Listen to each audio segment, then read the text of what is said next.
Hi friends, இயேசுவோடு நாம் இன்று கேடகமானவர். நீதிமொழிகள் 30 அதிகாரம் 5 இவ்வாறாக குறிக்கிறது: தேவனுடைய வசனம் எல்லாம் புடமிட வைக்கல், தம்மை அண்டிக் கொள்கிறவர்களுக்கு அவர் கேடகமானவர். ஆமாங்க, யாரெல்லாம் ஏசப்பா கிட்ட போகிறாங்களோ அவங்களுக்கு அவர் கேடகமாக இருக்கிறாராம். அவர்கிட்ட போகணுங்கிற அவசியமே இல்லைங்க. அவர் எல்லாருக்குமே கேடகமாக தான் இருக்கிறாரு. நமக்கு ஒரு பிரச்சனை பாடுகள்னு வரும்போது அவர் நம்மளை பாதுகாக்கிற தேவனாக இருக்கிறாரு.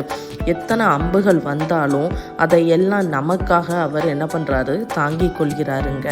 உங்களுக்கு பிரச்சனையா, பாடுகளா, யார்கிட்ட போக, யார்கிட்ட சொல்ல அப்படின்னு பயந்துட்டு இருக்கீங்களா? கவலைப்படாதீங்க. உங்களுடைய பாடுகள், நிந்தைகள் எல்லாமே அவரை தாண்டி தான் உங்ககிட்ட வருங்க. உங்களுக்காக யுத்தம் செய்கிற தேவன் அவர் ஒருவர் தான். அதனால உங்களுடைய பிரச்சனைகளை எல்லாம் தூக்கி போட்டுட்டு அவரை அண்டிக் கொள்ளுங்கள். பாய்.